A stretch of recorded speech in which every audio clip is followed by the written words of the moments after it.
Hi, it's Rob Sullivan. In the last video, we talked about the concept of being in flow and the rhythm of business. Today, I'm going to talk more about being personally in flow and a surprising way that can sometimes happen. A few years ago, I had a disagreement with a friend, and I knew that even though it takes two to miscommunicate, that I figured it would just be a lot easier for me to own it and hope that it would resolve things. Well, it didn't. And I knew after a couple of days that I literally was never going to hear from him again. And 10 years later, I still haven't, unfortunately. But I needed to let go of that because I was very hurt at first. I was angry. I was frustrated. I went through a huge range of negative emotions, which led to me getting sick. I ended up with a fever. I was sweating. I was delirious. I just didn't feel good at all. And I called my dad up. My dad was a doctor. And I said, here's what's going on. And he said, well, you've got the flu that's going around. And he said, my patients who've had it have been sick for 2 weeks. And I said, well, I've got a speaking gig on Wednesday. This was on Saturday. And he said, you better find somebody else for it, because he said it'll get worse before it gets better. I thought, wow, I can't afford to be sick for that. He said, just go to bed. So I went up and went to bed. And I prayed out loud. I said, I need help. I said, the conversation that I need to have, what's causing me to be sick, through no fault of my own, is not going to happen. And I need to let go of the anger that I'm feeling. I literally said that out loud, and I just let go. And so part of being in flow is all about stopping any resistance that there might be and the need to be right and everything else. I just wanted to let it all go. And so an interesting thing happened in that moment. I saw an image of my friend, and my friend was 6'5", something like that, maybe 300 pounds.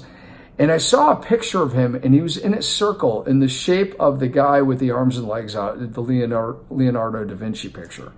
But the interesting thing about it is, superimposed on the image of him was an image of my 3-year-old nephew, Steele. And Steele was taking up the same space, even though he was 47 years younger and 280 pounds heavier, or lighter rather. And I thought, well, that's a really interesting image, but I don't get it. I literally laughed out loud.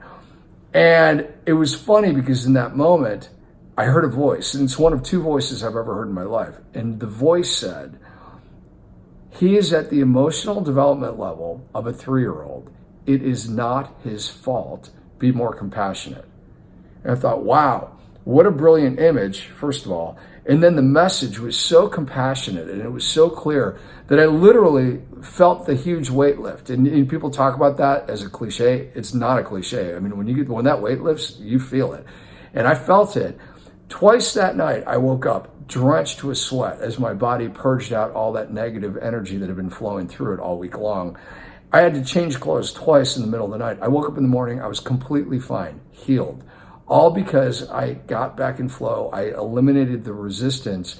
And what it took to eliminate the resistance was literally two things. One, just a complete letting go and just letting go of the need to be right, first of all, because we spend a lot of time winning imaginary arguments in the shower. That doesn't really serve us. But the other thing was that fever put me in an altered state of consciousness in a way where I know that was part of the reason that I was open to it. The only other time I heard a voice had been after a couple of drinks, which is also another altered state of consciousness. And it makes sense. That's when some people are more open to the spiritual realm. I'm not saying that's a good choice. Don't go give yourself a fever and don't go do a lot of drinking, hoping that you're going to tap in. You can tap in through meditation. There's an entire chapter in my book about that. But be aware that anything that lowers our resistance and lowers all that thinking that doesn't, that's counterproductive, that swimming upstream mentally, is a good choice and will help you get there. So that's all for now. I will talk to you later. Bye.